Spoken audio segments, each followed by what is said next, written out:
तो स्वागत है आपका मुजावदिया मनीष चैनल पर। और आज मैं आपके लिए फिर लेकर आया हूँ आज हम एएनएम का ओल्ड पेपर दूसरा करेंगे। ठीक है, आपके पास समय बहुत कम है तो आपको कैसे भी करके तैयारी करना है। आपकी सुबह 10 बजे क्लास चल रही है चैप्टर वाइज। आज बहुत अच्छे अच्छे क्वेश्चन थे, उसकी पीडीएफ दे दी।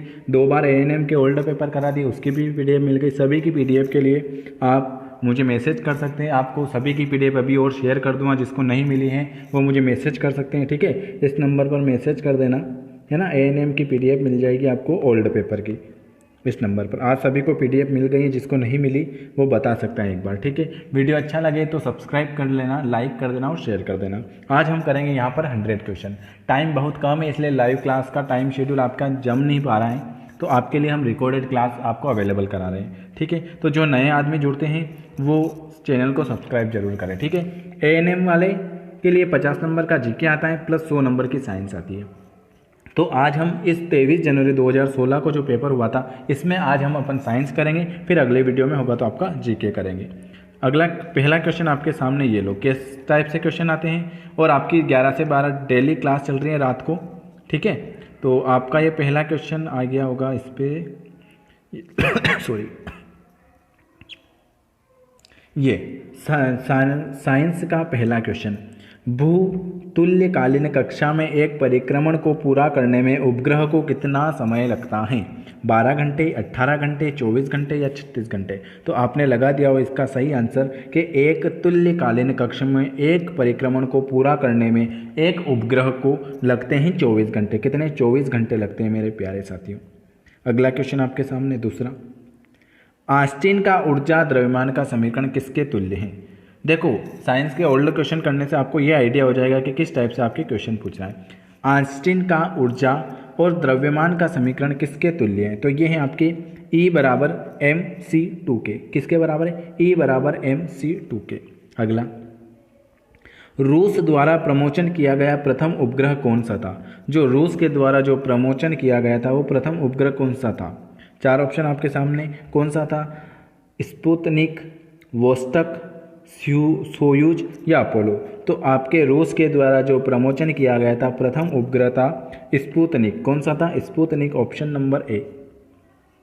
अगला चौथा, कृत्रिम उपग्रह का किस ऊंचाई तक उत्थापन किया जाता है? कृत्रिम उपग्रह का किस ऊंचाई तक उत्थापन किया जाता है? 70, 150, 180 या 200? तो 200 किलोमीटर तक। ऑप्शन नंबर डी के साथ जाएंगे हम। जल्दी जल्दी आंसर करना है क्योंकि आपके पास 5 दिन बचे हैं खाली, है ना। और आपको पेपर देने के बाद भी आपकी पीडीएफ ओपन नहीं करते हो आप। एंगस्ट्रॉन किसकी इकाई है? लंबाई की है, द्रव्यमान की है, समय की है या किसी की भी नहीं? एंगस्ट्रॉम किसकी इकाई है? तो ये है आपकी लंबाई की इकाई। किसकी इकाई है? लंबाई की इकाई। अगला, दीप्त तीव्रता का मात्रक क्या है? दीप्त तीव्रता का मात्रक क्या है? तो ये है आपका कैंडेला। क्या है? दीप्त तीव्रता का जो मात्रक है उसे हम कहते हैं candela. Option number B. 1 pound किसके बराबर होता है? 1 पाउंड किसके बराबर होता है? मैं आपको इसकी पीडीएफ भी दे दूंगा ना, तो आपसे पीडीएफ भी नहीं खुलेगी। और वीडियो क्या होता है? रिकॉर्डेड होता है, तो आप आराम से देख सकते हो। 1 पाउंड किसके बराबर होता है? तो 1 पाउंड होता है आपकी 453.59। 453.59, ऑप्शन नंबर 1 पाउंड होता है 453।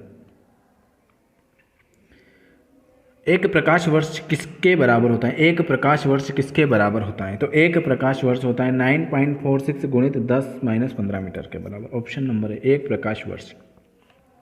9वां, 2 दिन में कितने सेकंड होते हैं? आपको बताना है 2 दिन में कितने सेकंड होते हैं। 1 घंटे में 2 दिन में कितने सेकंड होते हैं? क्या पूछा है? 2 दिन में कितने सेकंड होते हैं? तो 2 दिन में आपके होते हैं 172,800। ठीक है, तो आपका होगा 360 गुणित 48। तो आप 48 में 360 का गुणा करोगे तो आपका आएगा 17,2800। अगला, लोहे की एक आयताकार, ये तो आपको ही करना है सवाल। निम्न में से कौन सी धातु का बॉक्साइट अयस्क के रूप में रूपांतरित हो जाता है? कौन सी धातु? तो आपका जो होता है एल्यूमिनियम। एल्यूमिनियम है ना, एल्यूमिनियम धातु का बॉक्साइट अयस्क में रूपांतरित अस्तित्व में आ जाता है एल्यूमिनियम। Option number B. अगला, मेंडेलीव की आवर्त सारणी में तत्व की स्थिति को किसके द्वारा निष्पादित किया गया था? मेंडेलीव की आवर्त सारणी में तत्व की स्थिति को किसके द्वारा निष्पादित किया गया था? तो वो किया गया था आपके परमाणु द्रव्यमान। किसके द्वारा? परमाणु द्रव्यमान के द्वारा। दो हल्दी अम्लीय विलयन में पीला रंग देता है, मतलब आपके जो हल्दी में जो पीला रंग देता है और क्षारीय विलयन में गुलाबी रंग देता है, तो ये हल्दी का प्रयोग किसके रूप में प्रदर्शित करता है? हल्दी का जो अम्ल होता है उसमें आपका पीला रंग देता है और जो क्षारीय अम्ल होता है उसमें आपका गुलाबी रंग देता है। तो यह किसके कारण होता है? यह आपके सूचक के कारण होता है। नीचे दिए गए यौगिकों में से कौन सा यौगिक एसिटिक अम्ल के साथ तीव्रता से बदबूदाहट होता है? एसिटिक के साथ कौन सा बदबूदाहट होता है? तो वो होता है आपका सोडियम बाइकार्बोनेट। कौन सा होता है?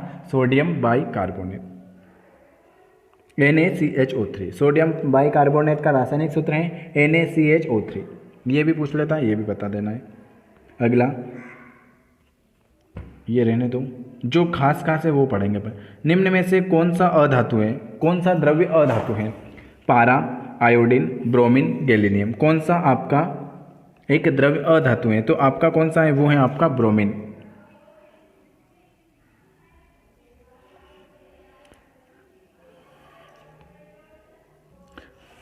जब ऑक्सीकरण होता है तो एक तत्व की ऑक्सीकरण अवस्था होती है, घटती हैं, वही रहती हैं, बढ़ती हैं या दुगनी हो जाती हैं। तो जब ऑक्सीकरण होता है ना, जब ऑक्सीकरण होता है तो आपकी जो ऑक्सीजन की अवस्था है वो है बढ़ती जाती। क्या होती है? बढ़ती जाती है। अगला क्वेश्चन, निम्न में से सिस्टम फल किसका मुख्य स्रोत है? Vitamin A, vitamin B, vitamin C या विटामिन डी? तो देखो विटामिन के बारे में आपको बहुत ज़्यादा क्वेश्चन होगा तो मैं आपके विटामिन के बारे में 50 क्वेश्चन लेकर आ जाऊँगा, ठीक है। एक 50 मोस्ट क्वेश्चन लेकर आ जाऊँ विटामिन के बारे में। तो विटामिन का कल भी क्वेश्चन आया था, विटामिन का आज भी क्वेश्चन आया था। विटामिन सी सिट्रिक फल, विटामिन सी। विटामिन ए की कमी से कौन सा होता है? रतौंधी। विटामिन बी से बेरी, है ना, ये सब याद रखना है। अगला क्वेश्चन आपके सामने, संवेष्टन दुग्ध की प्रक्रिया क्या कहलाती है? तो उसे हम कहते हैं पार्श्वीकरण। किण्वन में कौन से सूक्ष्मजीव सम्मिलित होते हैं? आपके किण्वन में कौन से सूक्ष्मजीव सम्मिलित होते हैं? तो आपके जीवाणु, यीस्ट, फफूंद या इनमें से कोई नहीं। तो आपके जो किण्वन में होते हैं ना वो होते हैं यीस्ट। अगला क्वेश्चन आपके सामने 23वां, किस प्रकार का भोजन सुरक्षात्मक भोजन कहलाता है? कार्बोहाइड्रेट, वसा, प्रोटीन या विटामिन और खनिज? तो विटामिन और खनिज उस प्रकार के भोजन होते हैं आपके सुरक्षात्मक भोजन कहलाते हैं। 24, पीली तथा हरी सब्जियों में विटामिन ए का अग्रगामी पाया जाता है, यह कथन क्या कहलाता है? जीजेंथिन, बीटा कैरोटीन, ल्यूटिन, जेंथेनाइड्स। क्या कहलाता है? तो जैविक पीली तथा हरी सब्जियों में विटामिन ए का अग्रगामी पाया जाता है, उसे हम कहते हैं, क्या कहते हैं उसे? बिल्कुल सही जवाब आ रहा है आपके, बताएं सही आंसर। उसे हम कहते हैं बीटा कैरोटीन। क्या कहते हैं? Beta carotene. अगला क्वेश्चन आपके सामने 25वां, पोषण किसके लिए आवश्यक है? जैविक प्रक्रम के लिए, ऊर्जा प्राप्त करने में, शरीर की वृद्धि के लिए, शरीर के खरपतवार तथा मरम्मत के लिए या उपरोक्त सभी? तो आपका जो पोषण है वो आपके सभी के लिए आवश्यक होता है।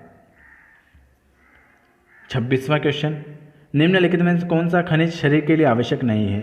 कैल्शियम, तांबा, लोहा या सोना? कौन सा खनिज शरीर के लिए आवश्यक नहीं है? तो सोना यह शरीर के लिए आवश्यक नहीं है। Option number D.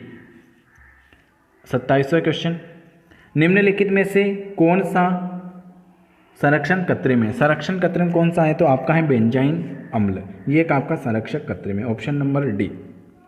अगला 28वां, आनुवांशिक के नियमों के जनक कौन है? आनुवांशिक के नियमों के जनक कौन है? डार्विन, लेमार्क, मेंडल या लिन्नियस? कौन है आपके आनुवांशिक के नियमों के जनक कौन है? तो आनुवांशिक के नियमों के जनक है आपका मेंडल। क्या है? मेंडल। जो दोस्त पहली बार वीडियो देख रहा है उससे गुजारिश है कि वो सब्सक्राइब जरूर करें, शेयर करें, है ना। और हमारे इस ग्रुप में अगर आगे कई की भी तैयारी कर रहा है 9753749986 इस नंबर पर मैसेज कर देना। आप भले ANM की तैयारी करो, PNST की करो, पुलिस की करो, SI की करो, किसी भी कॉम्पिटिटिव एग्ज़ाम की तैयारी करो, सभी क्लासें यहाँ पर अवेलेबल है ना। आपको अगला क्वेश्चन स्वपोषी जीवधारियों के लिए ऊर्जा तथा कार्बन की आवश्यकता होती है। किसमें होती है? आपके स्वपोषी जीवधारियों में ऊर्जा तथा कार्बन की आवश्यकता होती है, वो होती है प्रकाश संश्लेषण। किसके लिए? प्रकाश संश्लेषण। अगला, निम्नलिखित में से कौन सी पाचन ग्रंथि नहीं जो पचाती नहीं? अमाशय, एड्रिनाल, अग्राशय या लार ग्रंथि? कौन सी पाचन ग्रंथि नहीं है? तो आपकी एड्रिनाल ग्रंथि। कौन सी? एड्रिनाल ग्रंथि, ये पाचन ग्रंथि नहीं है। अगला 31वां, यहाँ पर 50 क्वेश्चन करेंगे अपन, ठीक है। एकत्रित की गई जीवों की जातियां एक दूसरे से समानता रखती हैं, उसे क्या कहते हैं? आपकी जो एकत्रित की गई जीवों की जातियां एक दूसरे से समानता रखती हैं, उसे हम कहते हैं वंश। क्या कहते हैं? वंश। जीवन की उत्पत्ति के लिए सबसे ज़्यादा स्वीकार करने वाली परिकल्पना कौन सी है? जीवन के लिए सबसे ज़्यादा स्वीकार करने वाली परिकल्पना है जैव रासायनिक जीवन की उत्पत्ति। कौन सी? जैव रासायनिक जीवन की उत्पत्ति। अगला, निम्नलिखित में से कौन सा समजाति अंग नहीं है? हमारे हाथ एवं हाथी के अग्रपाद कौन सा समजाति अंग नहीं है? आज होगा तो मैं आपके लिए एक विटामिन के ऊपर क्वेश्चन लेकर आ जाऊंगा, ठीक है। अंग नहीं है, कौन सा नहीं है? बिल्कुल सही, वो है आपका आलू एवं शक्करकंद। कौन सा? आलू और शक्करकंद। अगला, निम्न में से कौन सा स्तनधारी वर्ग का लक्षण नहीं है? जीव केशुरिकी, स्तनधारी, डायाग्राम, मेरुदंड। कौन सा नहीं है? तो बिल्कुल सही बता रहे हो आप, मेरुदंड। मेरुदंड नहीं है।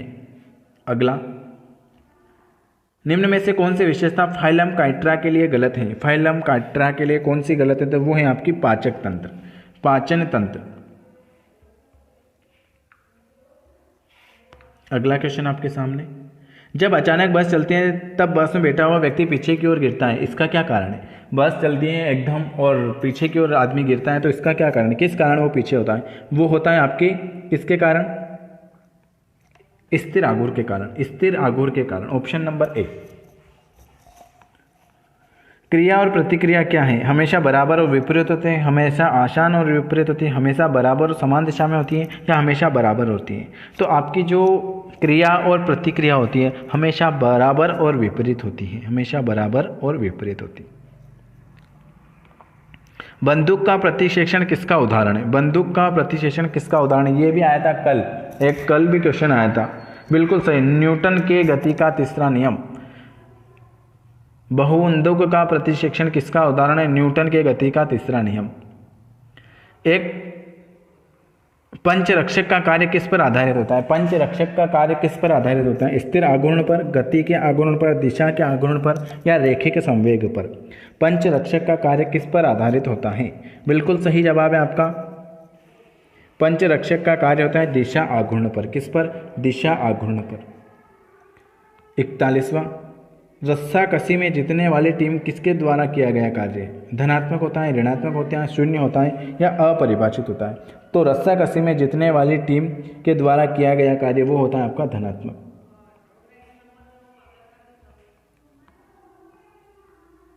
जब हम अपने हाथों को आपस में रगड़ते हैं तो ऊर्जा का रूपांतरण कैसे होता है? जब हम अपने हाथों को आपस में रगड़ते हैं तो जो आपका ऊर्जा का रूपांतरण होता है ना, वो यांत्रिक ऊर्जा से ऊष्मीय ऊर्जा में होता है। यांत्रिक से आपका ऊष्मीय में होता है। वेग में गतिमान एवं द्रव्यमान की वस्तु की गतिज ऊर्जा क्या होती है? तो 1/2। 1/2 द्रव्यमान वेग टू 1/2 द्रव्यमान वेग टू।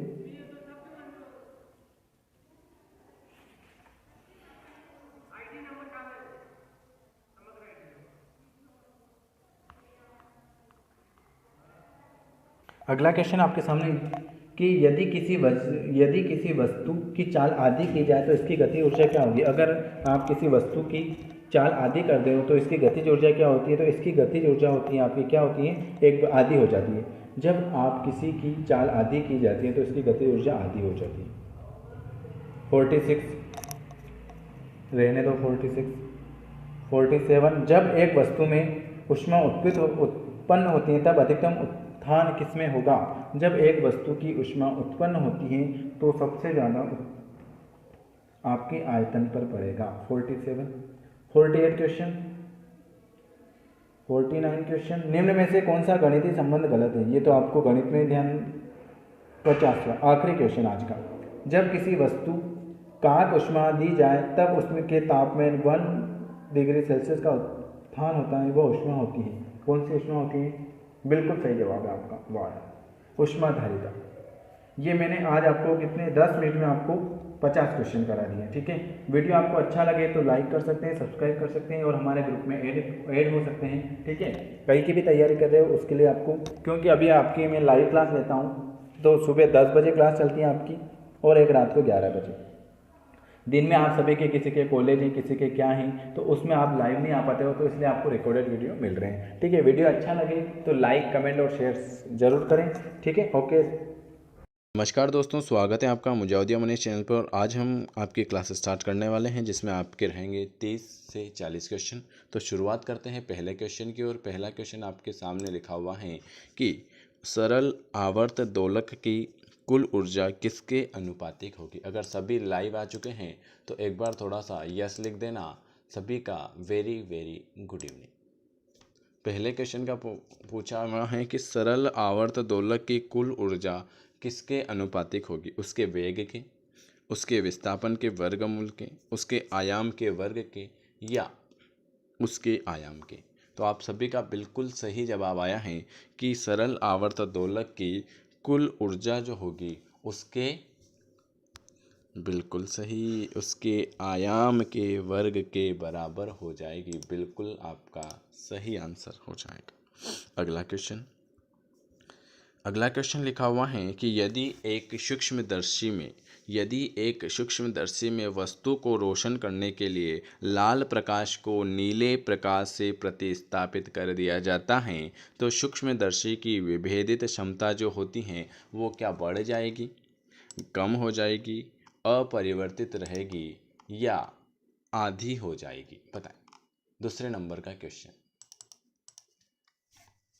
वेरी गुड, बिल्कुल सही। यदि एक सूक्ष्मदर्शी में वस्तु को रोशन करने के लिए लाल प्रकाश को नीले प्रकाश से हम प्रतिस्थापित करते हैं तो उसके जो सूक्ष्मदर्शी की विभेदन क्षमता है वो बढ़ जाएगी। ऑप्शन नंबर ए के साथ हम चले जाएंगे। अगला क्वेश्चन लिखा हुआ है कि उबलता पानी भाप में बदल जाता है। उबलते पानी की जो विशिष्ट ऊष्मा है वो क्या है।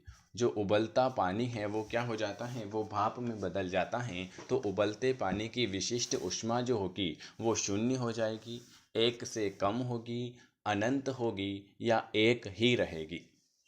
बता। Very good. उबलते पानी में भाप में बदलता है तो उसकी ऊष्मा जो होगी वो अनंत हो जाएगी। क्या हो जाएगी, अनंत हो जाएगी। ऑप्शन नंबर हम सी के साथ जाएंगे। अगला क्वेश्चन। जिस विटामिन में धातु परासरण होता है, मतलब मेटल एटम होता है, वह कौन सा है। किसमें मेटल एटम होता है। Vitamin D, vitamin C, vitamin B6, vitamin B12। आप सबको पता है, सभी को पता है, ठीक है, कि मेटल एटम किस में होता है। सबसे पहले तो आपको बताना है कि vitamin D rickets. Vitamin D कहाँ से प्राप्त होता है, रिकेट्स से। इसकी कमी से कौन सा रोग होता है ये बताओ। बिल्कुल सही। और विटामिन सी की कमी से होता है स्कर्वी, और इससे होता है, ठीक है। और एटम मेटल होता है विटामिन B12 में होता है। ऑप्शन नंबर हम सी के साथ चले जाएंगे। अगला क्वेश्चन। निम्नलिखित में से कौन सा सबसे स्थिर द्विपरमाणुक जाति है। बताएं। मोस्ट इंपॉर्टेंट क्वेश्चन है। निम्न में से कौन सा सबसे स्थिर द्विपरमाणुक जाति स्पीसीज है। N2, O2+, O2- या O2।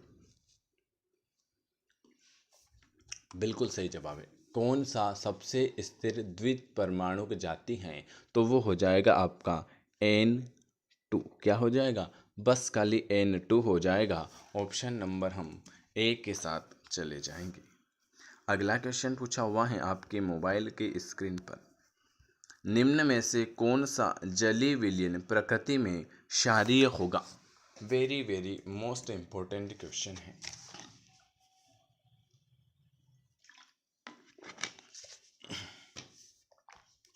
कौन सा जलीय विलयन प्रकृति में क्षारीय हो जाएगा। Sodium chloride, sodium acetate, ammonium nitrate या पोटेशियम सल्फेट?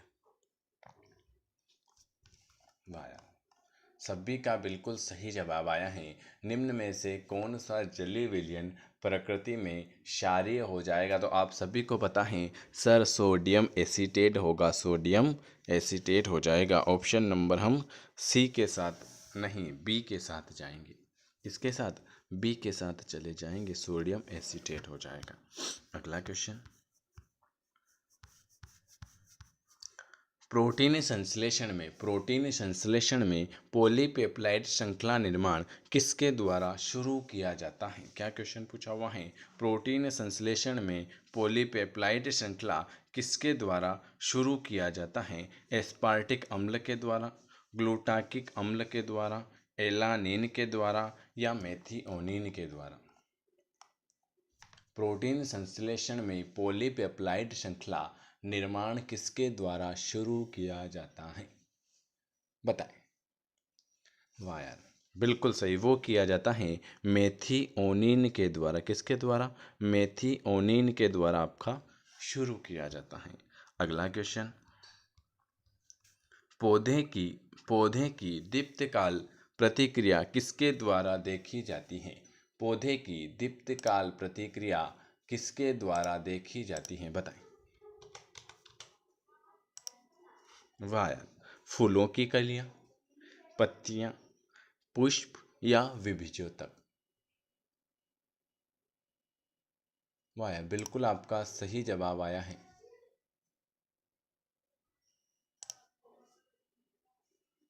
बिल्कुल, वेरी गुड। और किसी का आया क्या?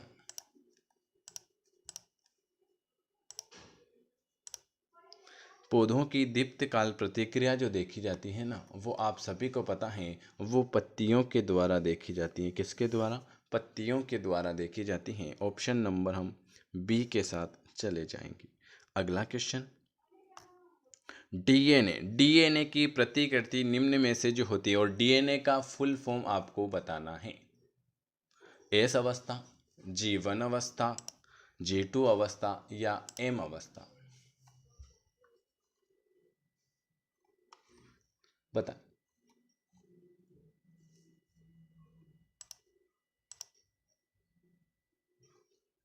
आपसे पूछा हुआ है कि डीएनए की प्रतिकृति निम्न में से कौन सी होती है?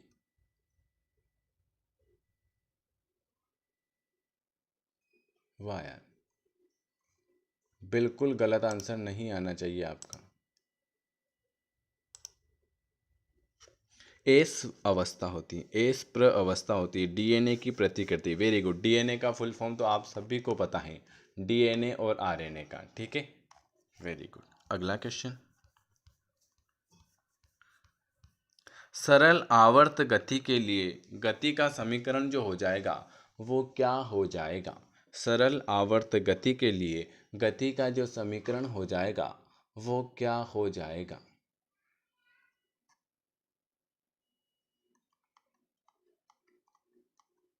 बताएं। वाह यार, और किसी की?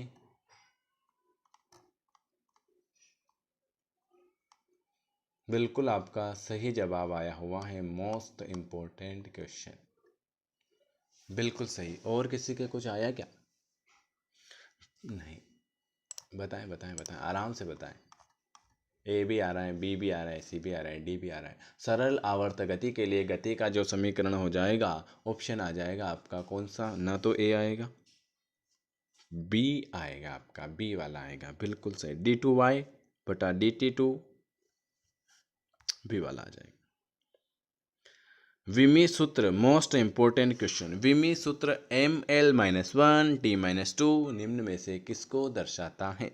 विमी सूत्र ml-1 t-2 किसको दर्शाता है? और सबसे पहली बात तो आपको इसको, चैनल को अगर सब्सक्राइब नहीं किया है तो सब्सक्राइब कर देना, लाइक कर देना, शेयर कर देना। और अगर हमारे साथ अगर जुड़ना चाहते हैं तो बिल्कुल दिए हुए नंबर पर मैसेज करके आप जुड़ सकते हो।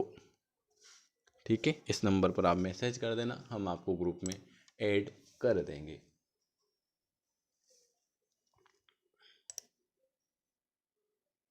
वाह यार,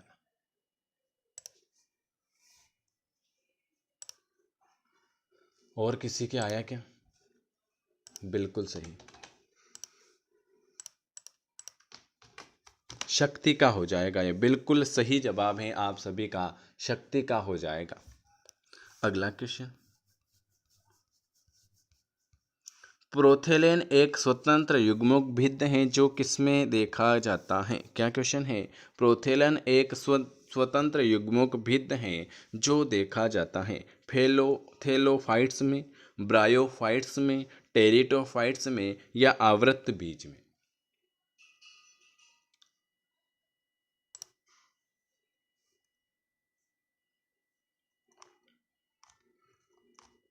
वाह यार, बिल्कुल आपका सही आंसर हो जाएगा।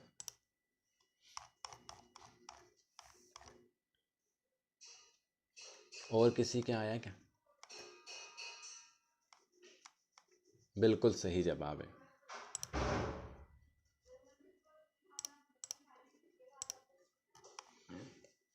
टेरिटोफाइट्स में, किसमें? प्रोथेलस एक शत्रुयुग्म भिन्न है जो देखा जाता है आपके टेरिटोफाइट्स में। ऑप्शन नंबर हम सी के साथ चले जाएंगे। अगला क्वेश्चन लिखा हुआ है, निम्न में से कौन सा नाइट्रोजन बेस डीएनए में मौजूद है लेकिन आरएनए में नहीं? क्या क्वेश्चन है? निम्न में से कौन सा नाइट्रोजन बेस डीएनए में मौजूद है लेकिन लेकिन किसमें? लेकिन आपके आरएनए में नहीं। साइटोसिन, ओरेसिल, गुआनिन या थाइमिन? बिल्कुल सही जवाब वो हो जाएगा आपका, निम्न में से कौन सा नाइट्रोजन बेस डीएनए में मौजूद है लेकिन आरएनए में नहीं? तो वो हो जाएगा आपका थाइमिन। क्या हो जाएगा? थाइमिन हो जाएगा। ऑप्शन नंबर हम डी के साथ चले जाएंगे। एस्कॉर्बिक अम्ल को किसके रूप में भी जाना जाता है? एस्कॉर्बिक अम्ल को किसके रूप में जाना जाता है? Vitamin B, vitamin D, vitamin C, vitamin A? तो आप सबको पता है एस्कॉर्बिक अम्ल तो होता है सर विटामिन, अभी बताया मैंने सी, विटामिन सी एस्कॉर्बिक अम्ल। Very good. अगला क्वेश्चन, जैविक वर्गीकरण में पदानुक्रम का सही क्रम जो हो जाएगा वो क्या होगा? बताएं। जैविक वर्गीकरण में पदानुक्रम का सही क्रम आपको बताना है। बताएं, सही क्रम बताएं इन चारों में से।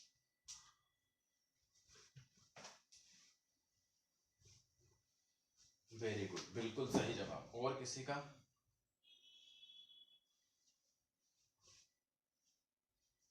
Very good. इसका जो सही जवाब हो जाएगा वो हो जाएगा जगत। जगत इसमें भी आ रहा है, इसमें भी आ रहा है, इसमें भी आ रहा है, इसमें भी आ रहा है, ठीक है। उसके बाद आता है कुल, वर्ग आ रहा है, ठीक है, काट दो। गण आ रहा है, काट दो। संघ आ रहा है, काट दो। ऑप्शन नंबर डी के साथ जाएंगे। जगत आएगा, फिर कुल आएगा, फिर वर्ग आएगा, फिर गण आएगा, फिर वंश आएगा, फिर आएगी आपकी जाति। तो ऑप्शन नंबर डी के साथ हम बिल्कुल सही आंसर आ जाएगा। क्रिट टू चेट, क्रिट टू चेट सिंड्रोम एक ऑटोसोमल आनुवंशिक विकार है जो निम्न में से किसके कारण होता है? किट टू चेट क्या है? एक प्रकार का सिंड्रोम है, एक ऑटोसोम आनुवंशिक विकार है जो निम्न में से किसके कारण होता है? अवियोजन के कारण, विलोपन के कारण, उत्परिवर्तन के कारण या द्विगुणज के कारण?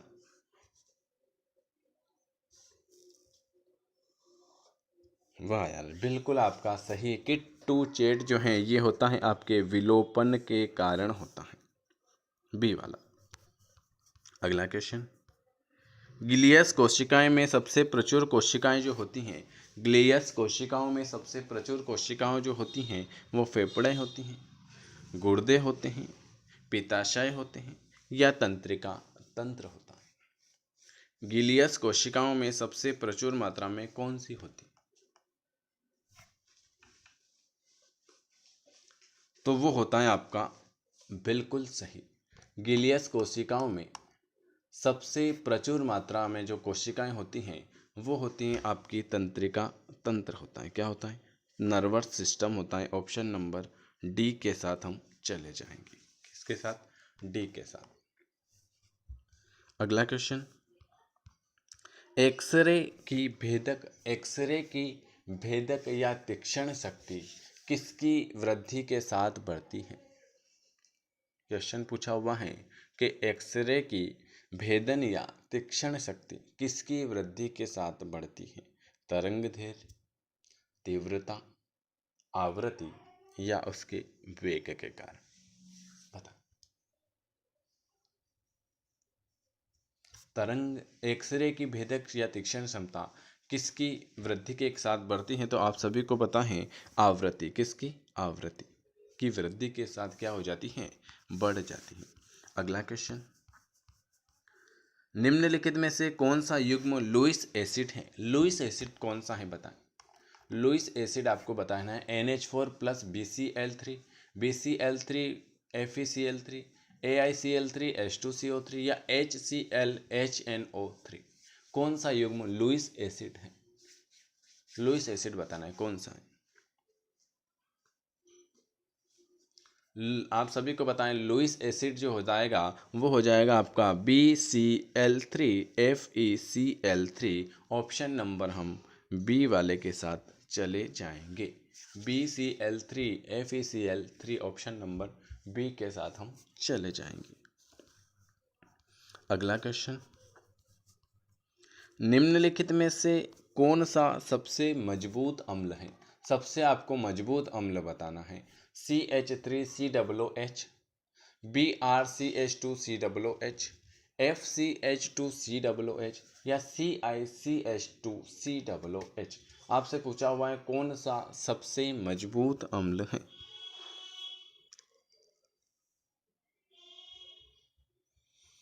कौन सा सबसे मजबूत अम्ल है बताएं। Very good. और किसी की? बातें मत करो, बातें न करें, ठीक है। बिल्कुल सही। सबसे मजबूत अम्ल जो हो जाएगा FCH2COOH हो जाएगा। ऑप्शन नंबर सी के साथ हम जाएं। अगला क्वेश्चन है, निम्न में से किसमें कोई अवशिष्ट एंडोस्पर्म नहीं होता है? किसमें कोई भी एक अवशिष्ट एंडोस्पर्म नहीं होता है? अरंडी, काली मिर्च, मटर या जौ? बताएं।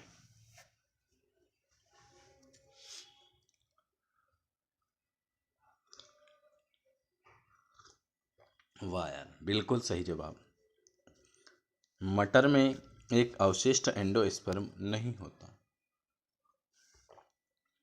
अगला, ग्लूकोज को ब्रोमीन जल से उपचारित करने पर प्राप्त होने वाला उत्पाद कौन सा है?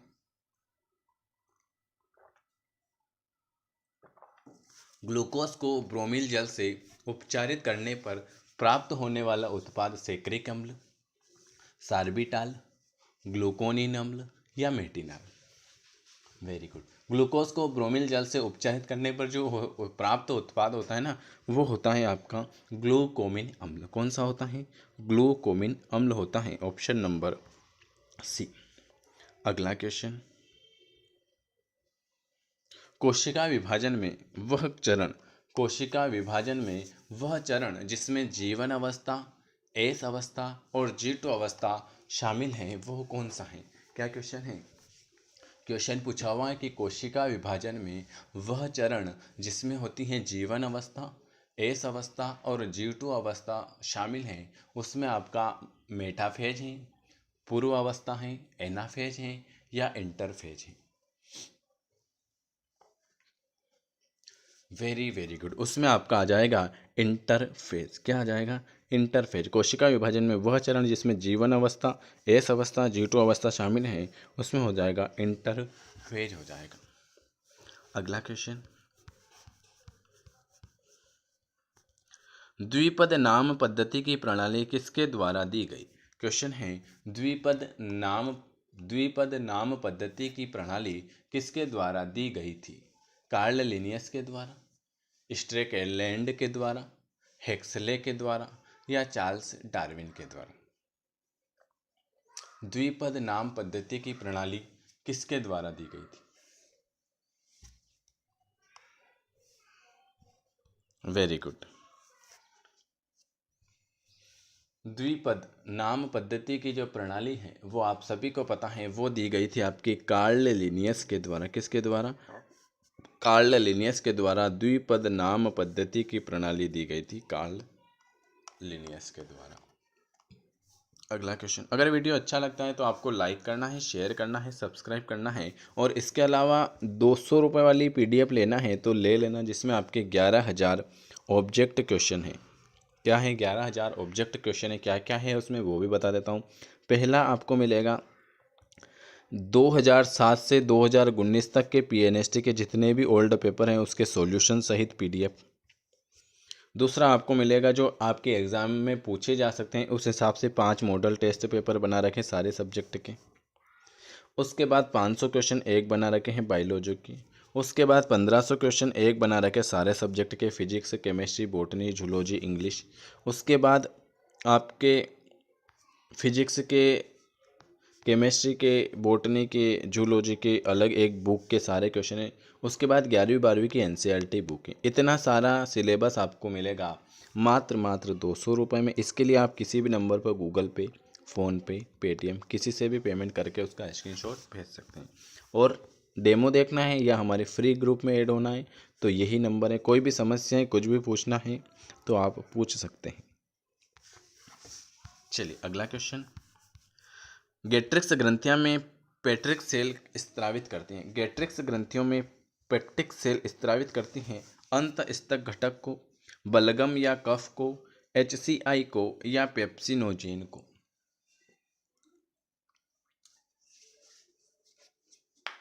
गैस्ट्रिक ग्रंथियां में प्रोस्टिक सेल किसको स्त्रावित करती हैं? वायर, शाबाश, वेरी गुड। वो करती है आपकी पेप्सिनोजेन को। मोस्ट इंपॉर्टेंट क्वेश्चन है आज के, पेप्सिनोजेन को। अगला क्वेश्चन, निम्न में से कौन सा हार्मोन्स अग्रस्त प्रभाविता को नियंत्रित करने के लिए उपयोग किया जाता है? कौन सा ऐसा हार्मोन्स है जो अग्रस्त प्रभाविता को नियंत्रित करने के लिए उपयोग किया जाता है? एथिलीन होता है, साइटोकिनिन होता है, गिबरेलिन होता है या ऑक्सिन होता है? बताएं कौन सा हार्मोन्स है जो एपिकल डोमिनेशन को नियंत्रित करने के लिए उपयोग होता है? तो आप सभी को पता है कि सर वो ऑक्सिन होता है। अगला क्वेश्चन, निम्न में से कौन सा पौधों में देखा जाने वाला अलैंगिक बीजाणु नहीं है? क्या क्वेश्चन है? निम्न में से कौन सा पौधों में देखा जाने वाला अलैंगिक बीजाणु नहीं है? एकेटिन, युग्मनाणु, अचल अचल बीजाणु या चल बीजाणु?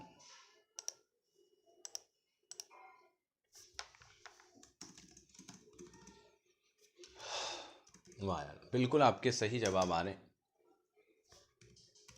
और किसी का आया? नहीं आया? क्या बात कर रहे हो आप? वाह यार,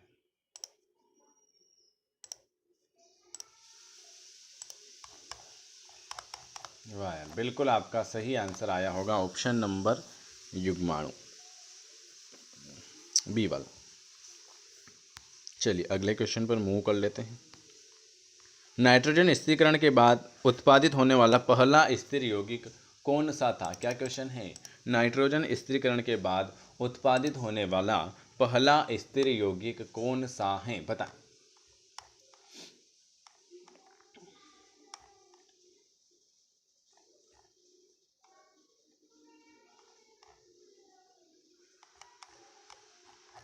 वाह यार, और किसी के?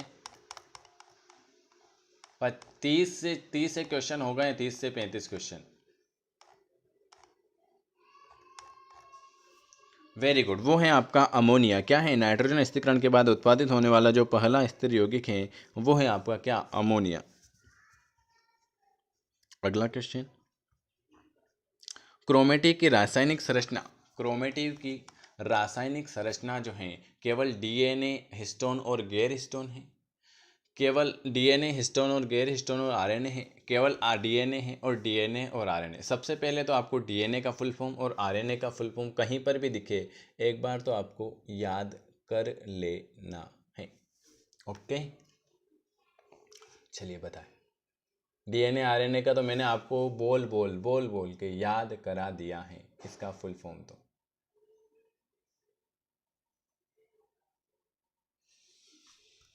बिल्कुल सही, आने दो आंसर। जहाँ तक 4 आंसर नहीं आए, आंसर क्वेश्चन का जवाब सही कैसे हो सकता है? हाँ आए, ए भी आया, बी भी आया, तो बिल्कुल सही है। आपने बताया होगा कि सर डीएनए, केवल डीएनए हिस्टोन नहीं सर, डीएनए भी हो सकता है, हिस्टोन भी हो सकता है, गैर हिस्टोन भी हो सकता है और आरएनए भी हो सकता है। तो सर हम बी के साथ जाएं क्या? तो मैंने कहा जाओ, तो बी के साथ बिल्कुल सही है ना। क्वेश्चन देखकर सबसे पहले आपको क्वेश्चन पढ़ना है, बिल्कुल भी आपको घबराना नहीं है। वायरस विशेष रूप से होते हैं मृतजीवी होते हैं, परजीवी होते हैं, स्वपोषी होते हैं कि यह सभी तो मुझे पता था। आप इसका आंसर क्या लगाओगे? लगाओ लगाओ लगाओ, पहले लगा लो उसके बाद बता दो। बिल्कुल सही, मुझे पता था आप लगाओगे सर। वायरस विशेष रूप से जो होते हैं वो सभी में होते हैं, लेकिन ये गलत। वो होते मात्र परजीवी में। ऑप्शन नंबर बी के साथ हम चले जाएंगे। अगला क्वेश्चन, समसूत्री विभाजन के किस चरण के दौरान फाइबर बनते हैं? समसूत्री विभाजन के किस चरण के दौरान फाइबर बनते हैं? मध्य अवस्था, पश्च अवस्था, पूर्व अवस्था या टीलोफेज? ये क्वेश्चन आप सभी के आंसर में आपसे सुनना चाहूंगा। कैसे भी करके आराम से पढ़ो इस क्वेश्चन को और इसका आंसर आप जरूर बताओ।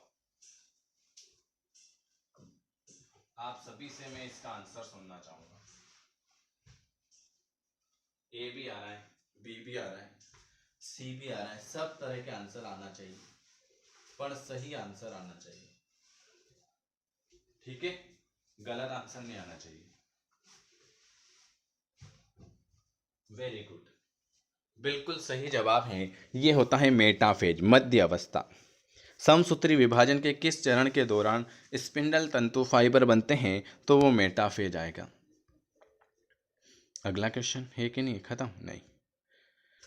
उस ग्रंथि का नाम बताना है जो आयोडीन के अपर्याप्त सेवन के कारण प्रभावित होती है। उस ग्रंथि का आपको नाम बताना है जो आयोडीन के अपर्याप्त सेवन के कारण प्रभावित होती है। बताएं। बिल्कुल सही जवाब। और किसी के?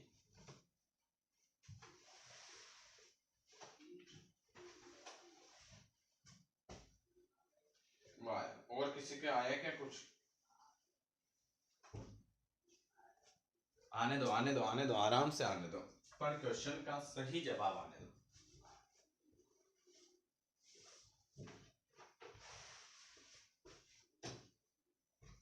बिल्कुल सही जवाब है आपका,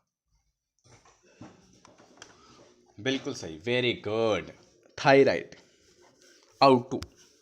अगला क्वेश्चन, निम्न में से किसके शरीर में कोलेजन की सबसे अधिक मात्रा होती है? कोलेजन की सबसे अधिक मात्रा शिशुओं में होती है, भ्रूण में होती है, वृद्धों में होती है या वयस्कों में होती है?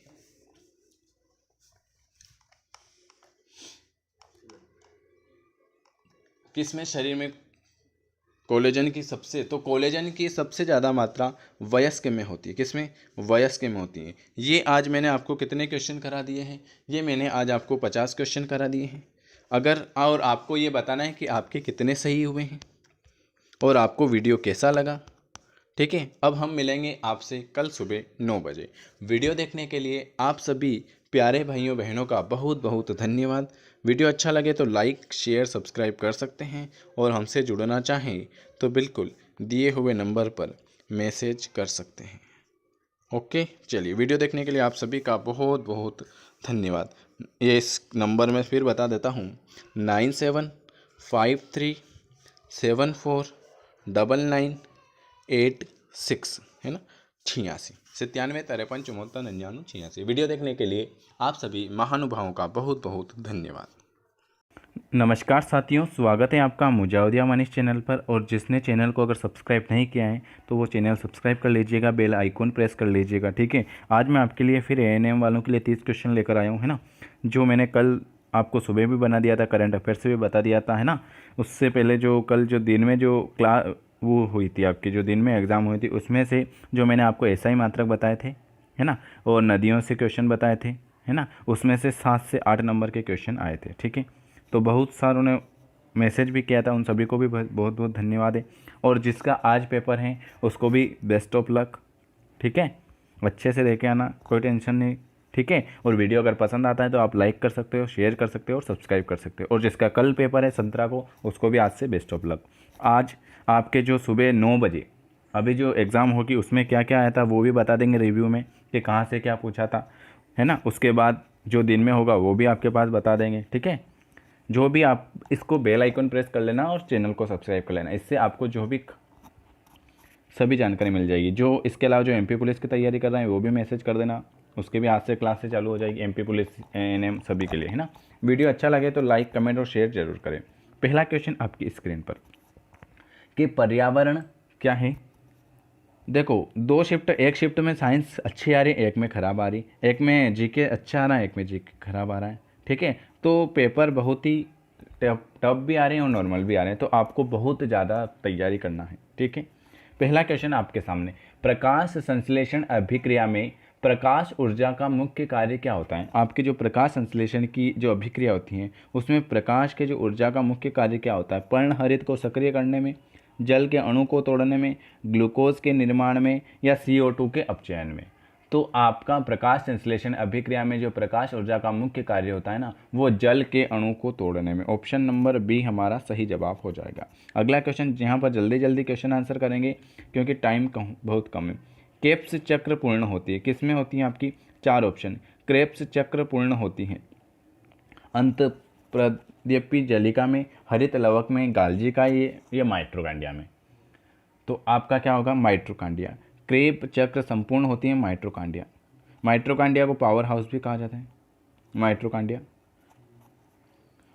आपको बताना है आत्महत्या की थैली किसे कहते हैं। आपको कमेंट बॉक्स में बताना है कि आत्महत्या की थैली किसे कहा जाता है, ठीक है।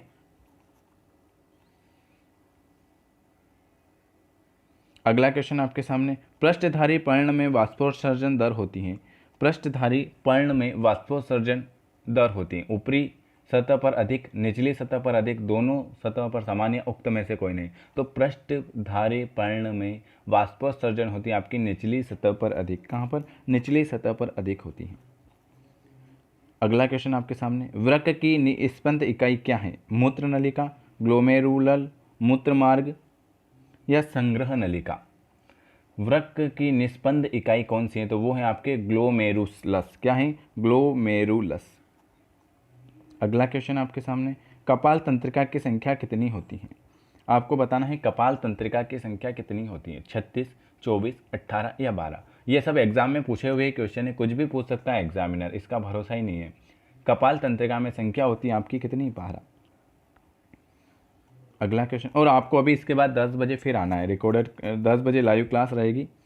अगला क्वेश्चन आपके सामने, आलू किससे वृद्धि करता है। आपका जो आलू है वो किससे वृद्धि करता है। वायुमंडलीय तने की काट से, तनाव युक्त कंद की काट से, तनाव विहित कंद की काट से, या मूल की काट से।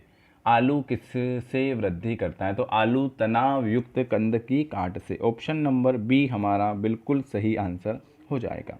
7वां, मेंडल ने मटर के पादपों में कितने प्रकार के विषम लक्षणों को निर्धारित किया। एक दो क्वेश्चन तो यहाँ से, मेंडल ने किस पर प्रतिपादन किया था, मटर के पादपों में, है ना। मेंडल ने किसका प्रतिपादन किया था, मटर के पादपों का निर्माण किसने किया था, तो मेंडल ने, है ना।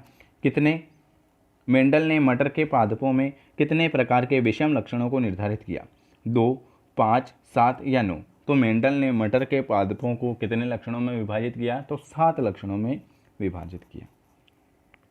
अगला, कौन सा पूर्ण चक्रित अपशिष्ट है, कागज, फड़ा कपड़ा, फटा कपड़ा, धात्विक और प्लास्टिक अपशिष्ट या उपरोक्त सभी। आज होगा तो मैं आपके ज़्यादा से ज़्यादा 8 से 10 वीडियो और बना दूंगा रिकॉर्डेड, ठीक है। अभी लाइव क्लास आना है आपको 10 बजे। कौन सा पुनर्चक्रित अपशिष्ट है? कागज, फटा कपड़ा, धात्विक और प्लास्टिक अपशिष्ट या उपरोक्त सभी। तो कागज, फटा कपड़ा, धात्विक और प्लास्टिक, यह सभी आपके पुनर्चक्रित अपशिष्ट हैं। नौवां क्वेश्चन, जल प्रदूषण का मापन किया जाता है। जल प्रदूषण का मापन किसके द्वारा? कालीफार्म गणना द्वारा या उपरोक्त सभी।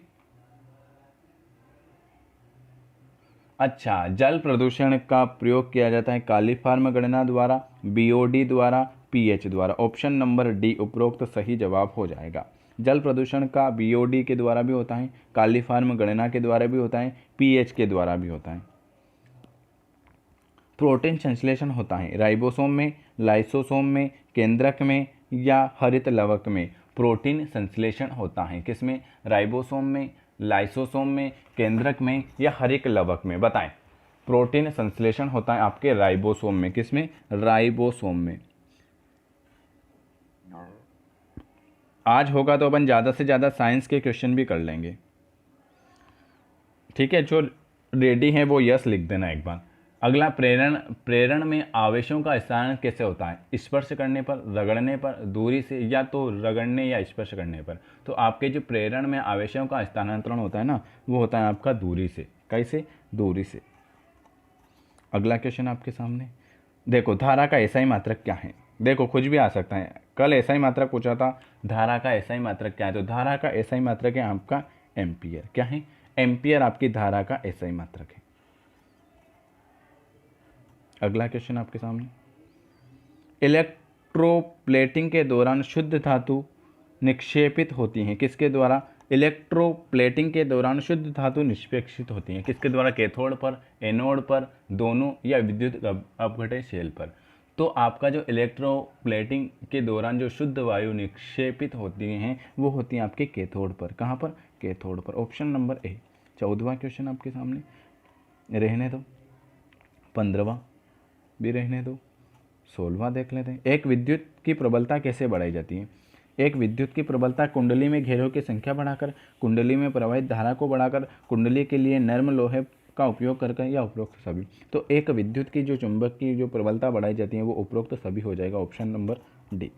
अगला क्वेश्चन, ध्वनि निम्न में से किसमें गति नहीं कर सकती? वायु में, जल में, लोहा में या निर्वात में। ध्वनि किसमें गति नहीं कर सकती? तो ध्वनि वायु में गति कर सकती हैं, जल में गति कर सकती हैं, लोहे में गति कर सकती हैं, पर निर्वात में गति नहीं कर सकती। ऑप्शन नंबर डी हमारा बिल्कुल सही जवाब हो जाएगा। अगर आपको वीडियो पसंद आता है तो इसको सब्सक्राइब कर लेना, बेल आइकन प्रेस कर देना, और इस नंबर पर मुझे, अगर आपको कहीं की भी ग्रुप में ऐड होना है तो इस नंबर पर मुझे मैसेज कर देना। इसकी पीडीएफ भी मैं अभी आपको शेयर कर दूँगा, 9753749986, ठीक है। और आप सभी को बेस्ट ऑफ लक, ज़्यादा टेंशन नहीं लेना है ना। न्यूमेरिकल क्वेश्चन भी आ रहे हैं थोड़े बहुत। समान लंबाई के दो तार ए व बी जी जो केवल मोटाई में अलग अलग हैं, ए बी से पतला है, यदि दोनों को समान बल में बैठाया जाता है तो तब क्या होता है? ए बी से अधिक त्वरत की ध्वनि उत्पन्न करता है, ए बी से कम, दोनों समान, या इनमें से कोई नहीं। तो जब ए व बी जो केवल मोटाई में अलग अलग होते हैं, ए और बी से पतला है, यदि दोनों का समान बल से उठाया जाता है ना, तो ए बी से अधिक त्वरत की ध्वनि उत्पन्न करता है। ऑप्शन नंबर बी के साथ जाएंगे। अगला क्वेश्चन, जब एक पिंड को घर्षण के द्वारा ऋणात्मक आवेशित किया जाता है तो इसका मतलब होता है कि, इसका अर्थ क्या होता है? इसका मतलब है कि पिंड में अधिकता से इलेक्ट्रॉन प्राप्त किए जाते हैं, ऑप्शन नंबर ए। 20वां, अपमार्जक जल का पृष्ठ तनाव कम करता है। अपमार्जक जल का जो पृष्ठ तनाव वो कम करता है, बढ़ाता है, उतना ही रखता है, या इनमें से कोई नहीं। जो आपका जो अपमार्जक जल का जो पृष्ठ तनाव है ना वो कम करता है। क्या करता है? कम करता है। देखो साइंस है, कुछ भी पूछ सकता है वो।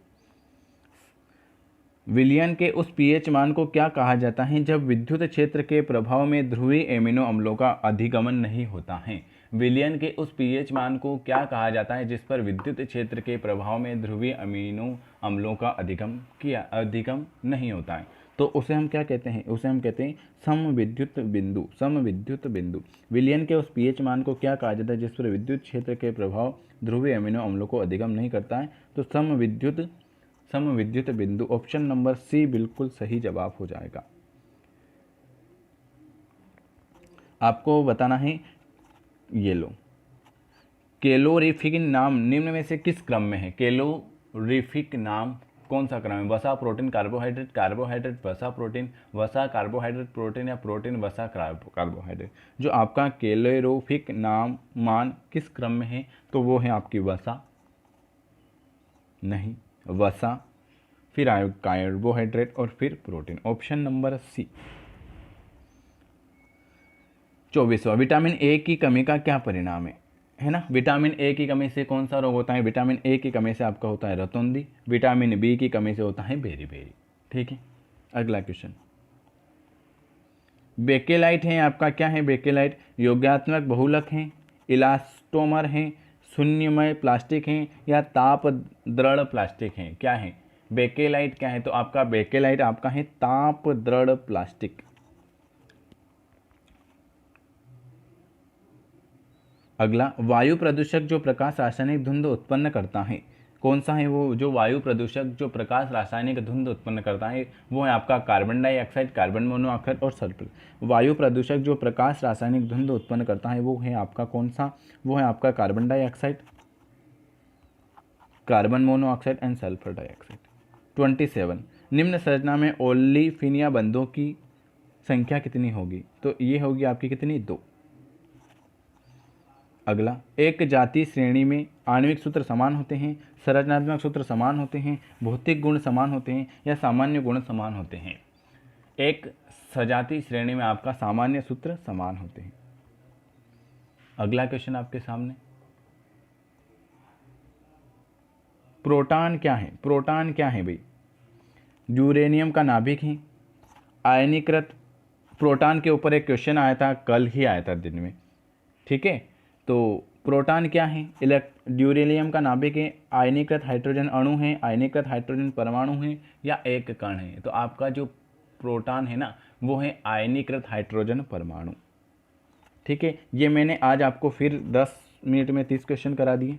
ठीक है, इसके बाद हम करेंगे जीके के क्वेश्चन। अभी आ जाना 10 बजे, और होगा तो देखो कोई न्यूमेरिकल क्वेश्चन आ रहे तो होगा तो न्यूमेरिकल क्वेश्चन भी कर लेंगे अपन। देखो अपनी तरफ से अपन पूरी फुल कोशिश कर रहे हैं, है ना। डेली क्लास ले रहे हैं, क्वेश्चन आ रहे हैं, पूछ रहे हैं, देख रहे हैं, सब कर रहे हैं। वो क्या होता है, जैसे कि व्यापा में तो ऐसा नहीं है कि यहाँ से ही पूछ लेगा। इतनी सारी भी किताबें हैं, यूट्यूबर हैं, सभी जगह हैं, कुछ भी पूछ सकता है। ऐसा नहीं है कि सर आपने पढ़ाया तो सर ये तो आया ही नहीं। हमारा अपना सबका काम होता है मेहनत करना। अपन सब पढ़ते हैं, सभी कुछ पढ़ते हैं। अब यूँ तो नहीं है कि सर आप पढ़ाया आपका आया नहीं, ऐसा नहीं होता है। कहीं से भी कुछ भी क्वेश्चन पूछ लेता है, क्योंकि जीके अथाह है, अथाह जीके हैं, और साइंस भी अथाह है। ठीक है, तो अगर आपको वीडियो पसंद आता है तो लाइक कर सकते हैं, सब्सक्राइब कर सकते हैं, शेयर कर सकते हैं। ठीक है, और इसकी पीडीएफ के लिए आप मुझे इस नंबर पर मैसेज कर सकते हैं। आपके एग्ज़ाम के लिए आप सभी को बेस्ट ऑफ लक। मिलते हैं अपन फिर 10 बजे। ठीक है, इसके बाद फिर होगा तो 11 बजे। आज आपको मैंने 30 क्वेश्चन का एक सेट कंप्लीट करा दिया है। अगर आप आज इसमें आपको बताना है कि आपके 30 में से कितने नंबर आए। इसके अलावा आपको इस चैनल को जो सब्सक्राइब करना है, इस चैनल को सब्सक्राइब करके बेल आइकॉन प्रेस करना है। हमसे जुड़ना चाहते हैं तो आप दिए हुए नंबर पर बिल्कुल ऐड हो सकते हो। 9753749986 पर आप मैसेज करके हमसे ऐड हो सकते हो। इसके अलावा अगर आपको ये 400 रुपये वाली पीडीएफ चाहिए तो आप इसको परचेस भी कर सकते हो। इसमें क्या क्या है, इसमें सारा कुछ जो पीएनएसटी के रिलेटेड जो भी पूछा जाता है उसके अकॉर्डिंग आपको सारा कुछ इसमें मिल जाएगा। तो जिनको लेना है वो 399 400 रुपये वाली पीडीएफ परचेस कर सकता है। ठीक है, ये सब आपको पीडीएफ फॉर्मेट में मिलेंगे। और जिनको और कोई पूछना है कि सर कैसे लें, कैसे क्या रहेगा, तो आप इस नंबर पर मुझे पूछ सकते हो, इसका डेमो भी देख सकते हो। वीडियो देखने के लिए आप सभी का बहुत बहुत धन्यवाद। नमस्कार दोस्तों, स्वागत है आप सभी का। और आप सभी अगर लाइव आ गए हैं तो एक बार यस लिख देना। और पहले क्वेश्चन का आंसर आपके सामने आ चुका है। पहला क्वेश्चन लिखा हुआ है कि सूत्रकणिका माइटोकॉन्ड्रिया निम्नलिखित में से किसका केंद्र है। यहाँ पर आज हम 100 क्वेश्चन करेंगे, ठीक है। प्रोटीन संश्लेषण, वसा संश्लेषण, प्रकाश संश्लेषण या कोशिकीय श्वसन, बताएं माइटोकॉन्ड्रिया किसका केंद्रक होती है। तो आप सभी को पता है माइटोकॉन्ड्रिया होती है जिसे हम कहते हैं माइटोकॉन्ड्रिया का अगर आपसे पूछ ले कि इसका एक नाम और क्या है तो इसको हम सूत्रकणिका कहते हैं। और माइटोकॉन्ड्रिया जो केंद्रक होती हैं वो कोशिकीय श्वसन का होती है, पहले का डी वाला। दूसरा क्वेश्चन लिखा हुआ है निम्नलिखित में से वह व्यक्ति कौन है जिसने डीएनए का सबसे पहला पात्र विश्लेषण किया था। डीएनए का फुल फॉर्म तो आप सभी को याद है। डीएनए का सबसे पहला पात्र जो विश्लेषण किया था वो 4 ऑप्शन है, Arthur Kornberg, Hargobind Khorana, MW Nirenberg या वॉटसन और क्रिक। तो आप सभी को पता है डीएनए का सबसे पहला जो पात्र विश्लेषण किया था वो किया था आपके आर्थर कोर्नबर्ग ने, ठीक है। किसकी अनुपस्थिति के कारण किसी भी पादप कोशिका और पशु कोशिकाओं में अंतर पाया जाता है। क्लोरोप्लास्ट, कोशिका भित्ति, कोशिका कला या केंद्रक, बताएं किसकी उपस्थिति के कारण किसी भी पादप कोशिका और पशु कोशिका में अंतर पाया जाता है। तो बिल्कुल सही आ जाएगा आपका क्लोरोप्लास्ट। अगला क्वेश्चन क्या लिखा हुआ है। अगला क्वेश्चन है कोशिका के अध्ययन से संबंधित जैविकी की शाखा को आप क्या कहते हो। कोशिका के अध्ययन से संबंधित जैविकी की शाखा को आप क्या कहते हो। साइटोलॉजी, हिस्टोलॉजी, साइकोलॉजी या फिजियोलॉजी। मैं वही क्वेश्चन लेकर आया हूँ जो बहुत ही आईएमपी है। तो 100 क्वेश्चन आज यहाँ पर हम कवर करेंगे। तो कोशिका के अध्ययन से संबंधित जैविकी की शाखा को जो हम कहते हैं वो कहते हैं साइटोलॉजी। क्या कहते हैं, साइटोलॉजी। अगला क्वेश्चन क्या पूछा हुआ है। अगला क्वेश्चन आपके सामने टॉक्सिकोलॉजी का संबंध किसके अध्ययन से है। टॉक्सिकोलॉजी का संबंध किसके अध्ययन से है। वायरसों के, बैक्टीरिया के, रोगों के या विषयों के, बताएं। बिल्कुल सही जवाब आ रहा है आप सभी का, किसी के ए किसी के बी। तो टॉक्सिकोलॉजी का जो संबंध होता है वो होता है आपके विष से। अगला क्वेश्चन, निम्नलिखित में से किसको सेल का पावर प्लांट भी कहा जाता है। सेल का पावर प्लांट किसे कहते हैं। गोल्जी काय को, माइटोकॉन्ड्रिया को, राइबोसोम को या लाइसोसोम को, बताएं किसको सेल का पावर प्लांट कहते हैं। तो सेल का पावर प्लांट कहा जाता है माइटोकॉन्ड्रिया को। और आत्महत्या की थैली किसे कहते हैं, बताएं। आत्महत्या की थैली लाइसोसोम को और कोशिका का पावर हाउस माइटोकॉन्ड्रिया को। Very good. यूकेरियोटिक सेल में प्लाज्मा झिल्ली किसकी बनी होती है। यूकेरियोटिक सेल में प्लाज्मा झिल्ली जो होती हैं वो किसकी बनी होती है। फास्फोलिपिड की बनी होती है, लिपोप्रोटीन की बनी होती है, फास्फोलिपोप्रोटीन की बनी होती है या फास्फोप्रोटीन की बनी होती है। बताएं यूकेरियोटिक सेल में जो प्लाज्मा झिल्ली होती हैं वो किसकी बनी होती हैं। बताएं फास्फोलिपिड की, लिपोप्रोटीन की, फास्फोलिपिड प्रोटीन की या फास्फोप्रोटीन की, बताएं। Very good. आप सभी ने आंसर सी बताया है, पर इसका जो सही आंसर आ जाएगा फास्फोलिपिड की बनी होती है। अगर वीडियो पसंद आता है तो लाइक कर देना, शेयर कर देना, सब्सक्राइब कर देना, ठीक है। अगला क्वेश्चन, सेल्यूलोज निम्नलिखित में से किसका मुख्य घटक है। सेल्यूलोज निम्न में से किसका मुख्य घटक है। कोशिका भित्ति का, कोशिका कला का, जाइलम की द्वितीय भित्ति का या कीटों की शारीरिक भित्ति, बताएं। आपसे पूछा हुआ है सेल्यूलोज निम्न में से किसका मुख्य घटक है। Very good. ये है आपकी कोशिका भित्ति का। किसका, कोशिका भित्ति का। अगला क्वेश्चन, निम्नलिखित में से वह पदार्थ कौन सा है जिसका उपयोग खाद्य परिरक्षी के रूप में किया जाता है। वह पदार्थ कौन सा है जिसका उपयोग खाद्य परिरक्षी के रूप में किया जाता है। Sodium benzoate, sodium thiosulphate, sodium hydroxide, sodium bicarbonate, पता। निम्नलिखित में से वह कौन सा पदार्थ है जिसका उपयोग खाद्य परिरक्षी के रूप में किया जाता है। तो वो है आपका सोडियम बेंजोएट। क्या है, सोडियम बेंजोएट। अगला क्वेश्चन, 10वां क्वेश्चन, आप सभी को याद है एक्वाकल्चर क्या होता है। एक्वीकल्चर, फ्लोरिकल्चर, सेरिकल्चर या विटीकल्चर। ABCD 4 3 2 1, 3 4 1 2, 4 4 2 1 या 4 3 1 2। बिल्कुल सही। इसका जो सही आंसर हो जाएगा वो हो जाएगा 1 2 3 4। ये गलत हो गया है। पहला इसका जो हो जाएगा वो हो जाएगा 4 3 1 2। क्या हो जाएगा? 4 3 1 2। ये 4 नंबर डाल देना, 4 3 1 2। एक्वीकल्चर मत्स्य, फ्लोरिकल्चर, फ्लोरिकल्चर क्या हो जाएगा? फ्लोरिकल्चर पुष्प, सेरिकल्चर, सेरिकल्चर रेशम, और विटिकल्चर अंकुर। वेरी वेरी गुड, डी वाला। अगला क्वेश्चन पूछा हुआ है, निम्न फूलदार पौधों में से कौन सी लता है? इन चारों में से आपको लता बताना है। सूरजमुखी, गुलाब, गुड़हल या चमेली, इन सभी में से कौन से फूलदार पौधों में कौन सी लता है? तो बिल्कुल सही जवाब, ये चमेली क्या है? चमेली क्या है? चमेली ये एक प्रकार की लता है, डी वाला। अगला क्वेश्चन, पानी में अम्ल का विलयन बनाने का जो सही तरीका है वो क्या है? पानी में अम्ल का विलयन बनाने का सही तरीका क्या है? अम्ल और पानी को एक साथ मिलाना, एक उथले कंटेनर में अम्ल में पानी मिलाना, अम्ल में पानी मिलाना, या पानी में अम्ल मिलाना। तो पानी में अम्ल का विलयन बनाने का जो सही तरीका है, पानी में क्या करना? पानी में अम्ल को मिलाना। Very good. अगला क्वेश्चन, जो भी हमारे साथ जुड़ना चाहता है बिल्कुल फ्री क्लास है, आप इस नंबर पर मैसेज करके जुड़ सकते हो 9753749986 पर। आप सभी को वेरी वेरी गुड इवनिंग। ठीक है, चलिए अगला क्वेश्चन, बेरिलियम काफ़ी हद तक किसके समान होता है? जो बेरिलियम होता है वो काफ़ी हद तक समान होता है एल्यूमिनियम के, लिथियम के, रेडान के या जस्ते के। आपसे पूछा हुआ है बेरिलियम काफ़ी हद तक किसके समान होता है, बताएं। वो होता है आपके एल्यूमिनियम के। किसके? एल्यूमिनियम के समान होता है बेरिलियम। काफ़ी हद तक जो समान होता है एल्यूमिनियम के होता है। अगला क्वेश्चन,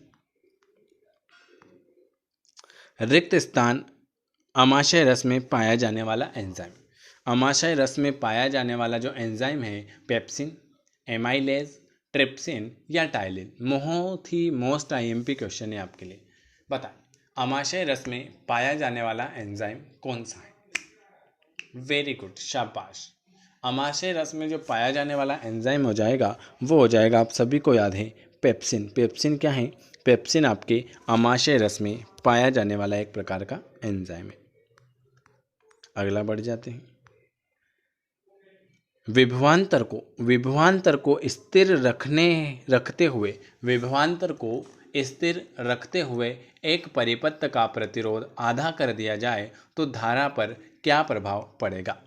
विभवांतर को स्थिर रखते हुए एक परिपथ का प्रतिरोध आधा कर दिया जाए तो धारा पर क्या प्रभाव पड़ेगा? वो 4 गुनी हो जाएगी, आधी हो जाएगी, 1/4 हो जाएगी या 2 गुनी हो जाएगी, बताएं। Very good. किसी के ए, किसी के बी, किसी के सी, कोई क्या बातें कर रहा है। आज मेरा काम है बस आपको पढ़ाना है, बातें आप करो, सब तरह की बातें करो कि सर ऑनलाइन पढ़ाए। देखो अब मैं बता देता हूँ आपको, मैं आपको ऑनलाइन पढ़ाऊँ या ऑफलाइन, लेकिन आपकी क्लास एक भी आज से मिस नहीं होगी, है ना। देखो यहाँ पर समस्या क्या आ रही है, यहाँ पर समस्या आ रही है कि यहाँ पर जो मैंने आपकी मैराथन क्लास ली थी उसी दिन बारिश के कारण यहाँ पर आकाश से एक बिजली गिरी, उस बिजली गिरी उस टावर के ऊपर, जिससे वो टावर पूरा जल गया है। तो उस टावर को जलने के लिए वहाँ का जो हमारा पूरा ज़िला है, उस ज़िले में पूरा नेटवर्क एरिया बंद हो गया है। किसी के घर की लाइटें, टीवी सब कुछ जल गई है ना।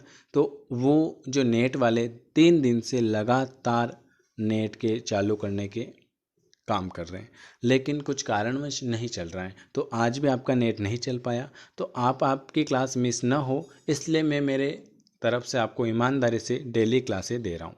तो आपकी अभी भी क्लास है 9 बजे, ये रिकॉर्डेड क्लास है, तो जिनको पढ़ना है पढ़ लेना, जिनको बातें करनी बातें कर लेना। सबके कमेंट मुझको दिखते हैं, है ना, सबके कमेंट में देख लेता हूँ, है ना। लाइव क्लास में जो मैं डेली आपको रिकॉर्डेड डाल रहा हूँ उसके नीचे जो मैसेज आते हैं सबके दिखते हैं, कौन बातें करता है, कौन क्या करता है ना।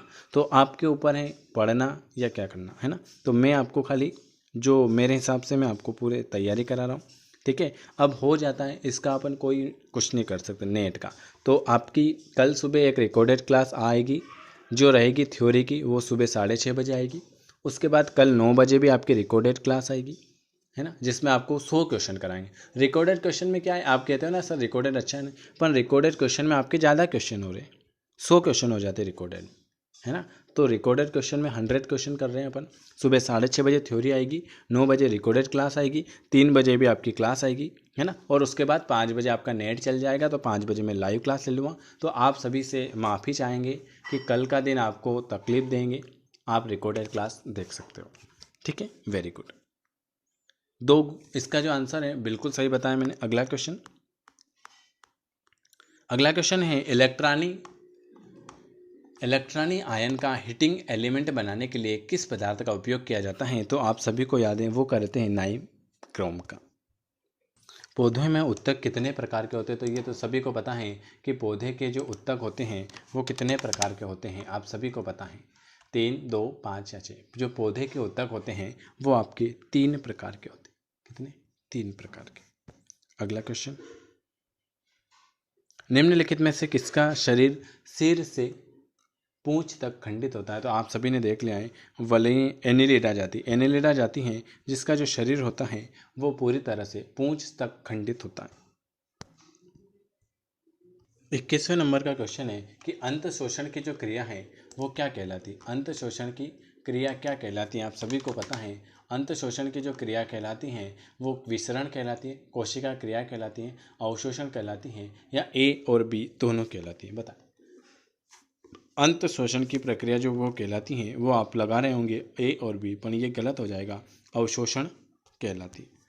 अगला क्वेश्चन क्या पूछा हुआ है, अगला क्वेश्चन आपके सामने है, वृक्क के आकार की द्वार कोशिकाएं किसमें होती हैं। वृक्क के आकार की द्वार कोशिकाएं किसमें होती हैं। 2 बीज पादप में, 1 बीज पादप में, इन दोनों में, या शैवाल में। बताएं, वृक्क के आकार की द्वार कोशिकाएं किसमें होती हैं, बताएं। वेरी गुड, शाबाश। किसी का ए, किसी का बी। गुड इवनिंग सभी को, वेरी वेरी गुड इवनिंग। वृक्क के आकार की जो द्वार कोशिकाएं होती है ना वो होती हैं द्विबीज पादप में, और आप लगा रहे हो दोनों में, दोनों गलत हो जाएगा। वो जो होती हैं द्विबीजी पादप में होती। अगला क्वेश्चन, उत्तक जन जिसमें बाह्य त्वचा बनती है वह क्या है। उत्तक जन जिसमें क्या होती हैं, बाह्य त्वचा बनती है, वह एक प्रकार का त्वचा जन है, वलकुट जन है, रंगभन है, या गोपकन है। बता, ये बिल्कुल सही जवाब, त्वचा जन। अगला क्वेश्चन लिखा हुआ है कि इलेक्ट्रिक आयरन का हीटिंग एलिमेंट बनाने के लिए निम्नलिखित में से किस पदार्थ का उपयोग किया जाता है। चांदी का, तांबा का, नाइक्रोम का, या एल्यूमिनियम का। तो इलेक्ट्रॉनिक आयन हीटिंग बनाने के लिए हम किसका प्रयोग करते हैं, नाइक्रोम का। अगला क्वेश्चन, मोस्ट इंपॉर्टेंट क्वेश्चन है, Na, Mg, Al, Si, P, S, Cl और Ar आधुनिक आवर्त सारणी के किस आवर्त से संबंधित है। तृतीय, दूसरा, चतुर्थ, या प्रथम। ये सभी एग्जाम आप में पूछे हुए ही क्वेश्चन है। Very very good. तो Na, Mg, Al, Si, P, S, Cl और Ar आधुनिक आवर्त सारणी के तृतीय आवर्त से संबंधित है। किससे? तृतीय आवर्त से संबंधित है। अगला क्वेश्चन, एक औसत वयस्क मानव में निम्न में से किसकी लंबाई लगभग 23 फीट होती है। एक औसत वयस्क मानव में निम्न में से किसकी लंबाई 23 फीट होती है। बड़ी आंत की, छोटी आंत की, यकृत की, अपेंडिक्स की। बताएं, एक औसत वयस्क मानव में छोटी आंत की लंबाई कितनी? 23 फीट होती है। किसकी? छोटी आंत की। अगला क्वेश्चन, चींटी जो डंक मारती हैं उसमें कौन सा अम्ल पाया जाता है। बताएं, जो चींटी हैं वो डंक मारती हैं, है ना, और खुजाल चलने लग जाती है, तो उसमें कौन सा अम्ल होता है। फार्मिक अम्ल, सल्फ्यूरिक अम्ल, हाइड्रोक्लोरिक अम्ल, इथेनोइक अम्ल। बताएं। और सभी का वीडियो देखने के लिए बहुत बहुत धन्यवाद। चींटी जो काटती हैं तो उसके डंक में जो अम्ल पाया जाता है वो फार्मिक अम्ल पाया जाता है।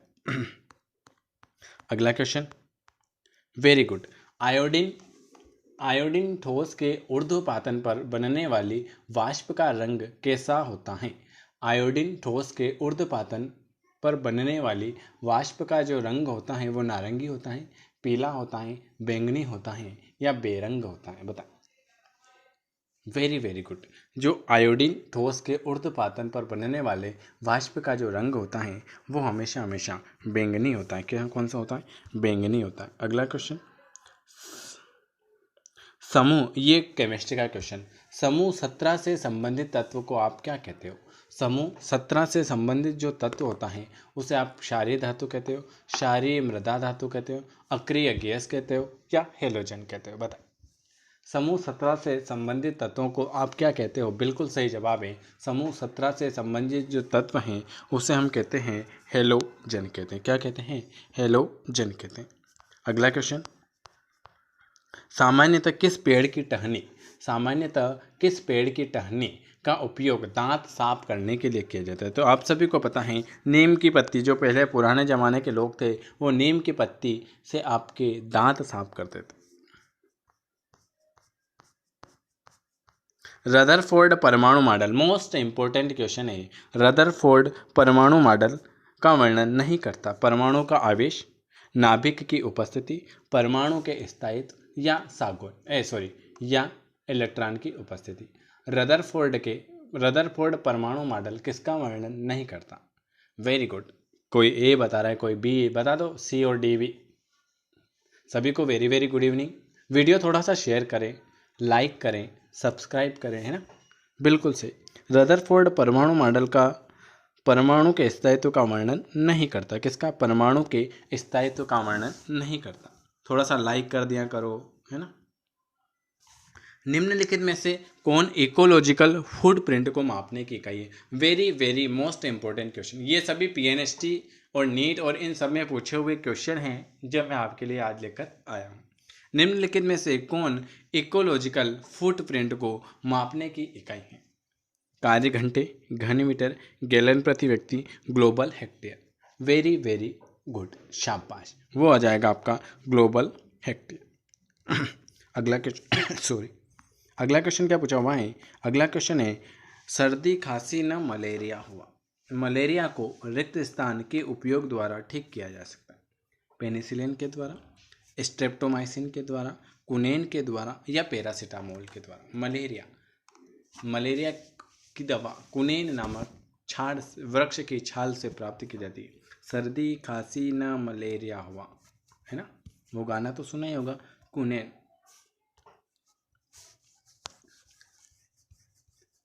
अगला क्वेश्चन, भोजन में खट्टा स्वाद लाने के लिए किसका उपयोग किया जाता है? खट्टा स्वाद, इमली, केरी पत्ती, करी पत्ता, नारियल या कटहल? तो नारियल का तो नहीं होता है, नारियल तो मंदिर में चढ़ाते हैं, ठीक है। कटहल की सब्जी बनती है। करी पत्ता नहीं, खट्टी इमली होती है।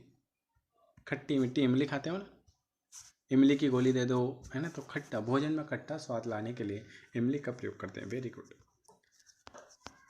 कटहल की सब्जी तो देखी होगी आप सभी ने। निम्नलिखित में से किस ईंधन का उपयोग ताप विद्युत संयंत्र के रूप में नहीं किया जाता? क्या क्वेश्चन पूछा हुआ है? निम्नलिखित में से किस ईंधन का उपयोग ताप विद्युत संयंत्र में नहीं किया जाता है? प्राकृतिक गैस, ईंधन गैस, कोयला, इनका तो करते हैं लेकिन यूरेनियम का नहीं करते हैं। किसका? यूरेनियम का नहीं करते हैं। 41वें नंबर का क्वेश्चन है, मोस्ट इंपॉर्टेंट क्वेश्चन है ये, तो आपकी एग्जामिनर जरूर पूछेगा। कांसा रिक्त स्थान मिश्र धातु है। कांसा रिक्त स्थान मिश्र धातु है। जिंक और आयरन का, आयरन और मरकुरी का, टीन और जिंक का या तांबा और टीन का? बताएं। कांसा रिक्त स्थान मिश्र धातु है। Very very good. कांसा जो मिश्र धातु हैं वो है आपके तांबे और टीन का मिश्र धातु है आपका कांसा। अगला क्वेश्चन पूछा हुआ है कि नीले हरे शैवाल किस समूह में सम्मिलित किया जाते हैं? यूबैक्टीरिया, साइनोबैक्टीरिया, प्रोटोजोआ या फफूंदी? नीले हरे शैवाल किस समूह में सम्मिलित किया जाता है? तो आप सभी का बिल्कुल सही आंसर आया है। आप सभी ने बताया है यूबैक्टीरिया, पर ये बिल्कुल गलत है। नीले हरे शैवाल हम साइनोबैक्टीरिया। काकरोच है। काकरोच तो देखा ही होगा, एक काकरोच से आप डर जाते हो, इतना डरते हो कि इधर कूदते हो उधर कूदते हो। एक काकरोच से आप डर जाते हो। तो काकरोच क्या है कि जल में जीवित नहीं रह सकता, क्योंकि उसका जो श्वसन अंग है वो गिल का बना होता है, टेक्रिया का बना होता है, फुफ्फुस का बना होता है या कोश का बना होता है। एक काकरोच जो आपकी धड़कनें तेज कर देता है वो किसका बना होता है? वो पानी में क्यों नहीं जीवित रह सकता है? क्यों? क्योंकि वह उसका जो शरीर बना होता है वो बना होता है वातक का बना होता है, जिसे हम कहते हैं ट्रेकिया। डरते हो कि नहीं डरते हो? ईमानदारी से बोलना। इनमें प्रतिस्कंद नहीं होते। किसमें प्रतिस्कंद नहीं होते? जोक, बर, मच्छर या खटमल? बताएं। बर एक ऐसा है जिसमें आपका क्या नहीं होता है, जिसमें आपका प्रतिस्कंद नहीं होता है। अगला क्वेश्चन, गुच्छ केसी बीज किसके साथ के बीज होते हैं? गुच्छ केसी बीज किसके साथ के बीज होते हैं? लंबे बाल, पंख, शुक या कांटे? तो बिल्कुल सही, वो लंबे बाल के। और आपके बाल में और नाखून में क्या होता है? विटामिन होता है। ये तो सभी को पता है। कौन सा जीव है जो अल्कोहल किण्वन करता है? क्लोरेला, खमीर, एगेरिक्स, पैक्सिनिया? बताएं कौन सा जीव है जो अल्कोहल किण्वन करता है? वेरी वेरी गुड है, वो है आपका कौन सा? वो है आपका यीस्ट, जिसे आप कहते हो खमीर कहते हो। अगला क्वेश्चन क्या पूछा हुआ है? अगला क्वेश्चन है आपके सामने, ये रहने दो। एस्परजिसल के लैंगिक जनन अंग से जो होता है वो क्या होता है? तो वो होता है पुंधानी और एस्कोधानी। क्या होता है? पुंधानी और एस्कोधानी। अगला क्वेश्चन है, रेशम के कीड़े किन पर पलते हैं? रेशम के जो कीड़े होते हैं वो तुलसी के पत्ते पर बनते हैं, करी के पत्ते पर बनते हैं, गुलाब के पत्ते पर या मलबरी के पत्ते पर? Very good. जो रेशम के कीड़े होते हैं ना वो मलबरी शहतूत के पत्ते पर पलते हैं। क्वेश्चन पूछा हुआ है, दो विभिन्न माप वाले युग्मकों के संगलन में से शैवाल में होने वाले लैंगिक जनन को आप क्या कहते हो? जुस्पोर, असमयुग्मी, समयुग्मी या नरयुग्मी? बता। Very very good. दो विभिन्न माप वाले युग्मज के संगलन से शैवाल में होने वाले लैंगिक को हम कहते हैं असमयुग्मी। क्या कहते हैं? असमयुग्मी। अगला क्वेश्चन पूछा हुआ है, न्यूमेटोफोरस का जो कार्य होता है, न्यूमेटोफोरस का जो कार्य होता है पौधों को जानवर से बचाता है, श्वसन के लिए ऑक्सीजन प्रदान करता है, पौधे को सीधा खड़े रहने में सहायता करता है, पौधे की परागकण में सहायता करता है।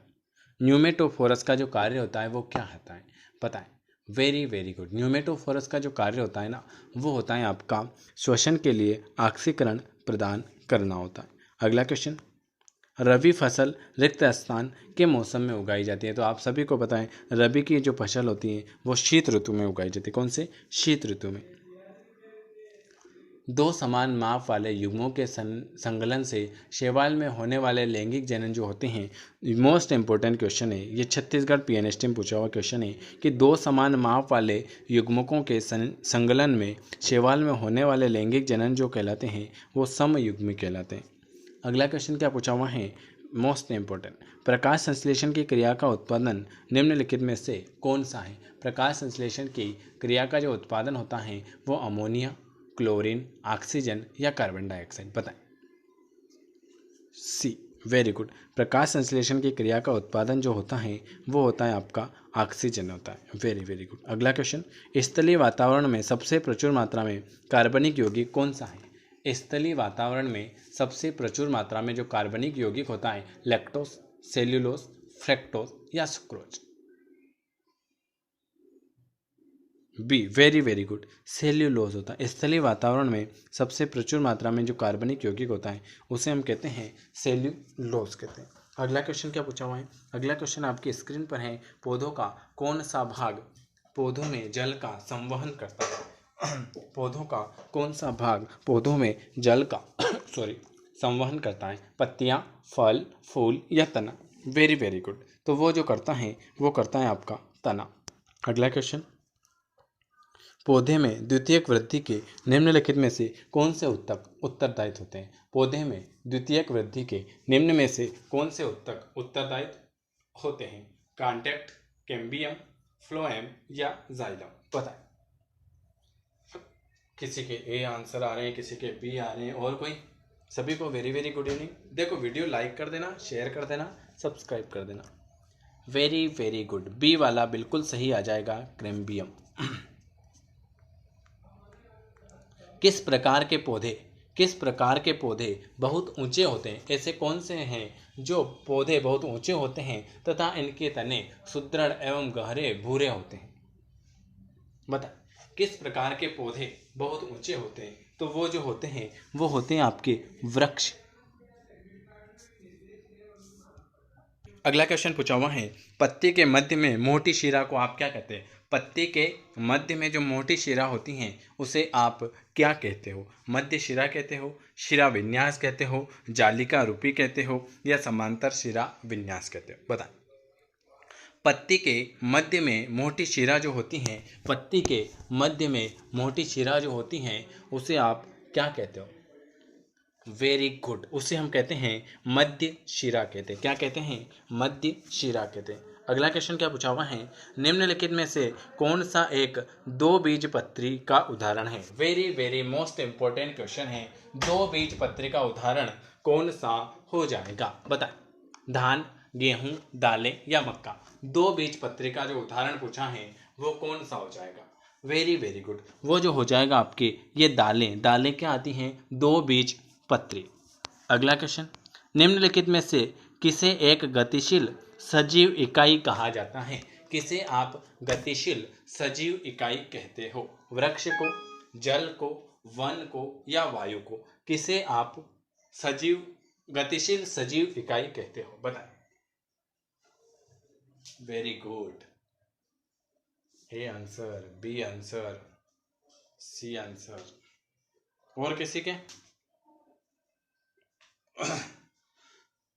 सॉरी, बिल्कुल सही, वन को हम क्या कहते हैं? गतिशील सजीव इकाई कहते हैं। अगला क्वेश्चन, बीजों को किस स्थिति में संरक्षित किया जा सकता है? बीजों को किस स्थिति में संरक्षित किया जा सकता है? ठंड और नम स्थिति में, गर्म और शुष्क स्थिति में, ठंड और शुष्क स्थिति में, या गर्म और नम परिस्थितियों में? बताएं। बीजों को किस स्थिति में संरक्षित किया जा सकता है? वेरी वेरी गुड, उसे जो हम करते हैं ठंड और शुष्क स्थिति में करते हैं। अगला क्वेश्चन, कॉफी पाउडर, जो आप कॉफी पीते हो ना, कि हमारे एक कॉफी बना दो, सुबह सुबह हम कॉफी पीते हैं, है ना? तो जो कॉफी पीते हैं ना, चाय नहीं पीते हैं, उनके लिए जो कॉफी पाउडर में मिलाए जाने वाला चिकोरी पाउडर पेड़ के किस हिस्से से, जो चिकोरी बातें करते हैं ना कि हमको तो चाय नहीं चाहिए, बस हमारे कॉफी बना दो, जो ऐसी बातें करते हैं ना, उनके पाउडर में ना पाउडर मिलाया जाता है, इसलिए वो ऐसी बातें करते हैं कि हमको पसंद नहीं है चाय, हम तो कॉफी पियेंगे, है ना? तो वो जो कॉफी पियेंगे ना, उनके है ना जड़ से प्राप्त होता है चिकोरी, इसलिए वो चिकोरी बातें करते हैं। सबसे ज़्यादा लड़कियां चिकोरी बातें करती हैं। कैसे? कि हमको तो चाय पसंद नहीं, चाय अच्छी नहीं लगती, हम तो दूध नहीं पीते हैं, हम तो है ना कॉफ़ी पियेंगे, एक कॉफ़ी बना देना, है ना? तो ये जो कॉफ़ी पीते हो ना, तो ये चिकोरी बातें करते हो ना आप, वो जड़ से प्राप्त होती है, ठीक है ना? तो इस बात पे अगर वीडियो पसंद आया तो हंसो मत रे, हंसो मत, बहुत हंसते हो। सेल्यूलोज एक बहुलक है, आक्टोस का, ग्लेक्टोस का, ग्लूकोज का या सुक्रोज का? वेरी गुड, हाँ सही कहा आपने, सी वाला, ग्लूकोज का। सबकी भावना समझता हूँ मैं। ये तो क्वेश्चन आपकी एग्जामिनर जरूर आएगा, ये जरूर से जरूर आएगा। नारियल का कौन सा भाग खाने योग्य है? ये तो मोस्ट इम्पोर्टेंट। हाँ, आप चलो बातें बंद करो, अब क्वेश्चन पर ध्यान दो। जो भी पहली बार देख रहा है, लाइक शेयर सब्सक्राइब तो करना ही करना है, और जो हमारे साथ जुड़ना चाहता है ना, वो इस नंबर पर मैसेज करके जुड़ सकते हैं, 9753749986। नारियल का कौन सा भाग खाने योग्य होता है? तो वो जो होता है वो होता है मध्य भ्रूणपोष। कौन सा? भ्रूणपोष। बीजाणु उत्पन्न करने वाला जो पादप है, बीजाणु उत्पन्न करने वाला जो पादप है, पादप जीव हैं, वो गुलाब हैं, डबल रोटी की फफूंद है, आलू हैं या अदरक है? बता। डबल रोटी की फफूंद। बीजाणु उत्पन्न करने वाला एक पादप है, वो है आपका डबल रोटी की एक फफूंद है। अगला क्वेश्चन, जड़ों के माध्यम से जल के अवशोषण की दर कैसे बढ़ाई जाती है? जड़ों के माध्यम से, आज मैं आप सभी के कमेंट नहीं देख रहा हूँ, आप सभी कमेंट हम कल देखेंगे, आप बस खाली पढ़ाई पर ध्यान दे रहे हैं। जड़ों के माध्यम से जल के अवशोषण की दर कैसे बढ़ाई जा सकती है? पौधों को छाया में रखकर, पौधों को मंद प्रकाश में रखकर, पौधे को पंखों के नीचे रखकर, पौधों को पॉलीथीन में ढककर। बताएं, जड़ों के माध्यम से जल के अवशोषण की दर कैसे बढ़ाई जा सकती हैं? तो वो जो बढ़ाई सकती हैं, पौधों को पंखे के नीचे रखकर। किसके? पौधों को पंखे के नीचे रखकर। अगला क्वेश्चन, ब्रायोफाइलम अपने किस भाग द्वारा जनन कर सकता है? ब्रायोफाइलम अपने किस भाग के द्वारा जनन कर सकता है? तने के द्वारा, पत्तियों के द्वारा, जड़ के द्वारा या पुष्पन के द्वारा?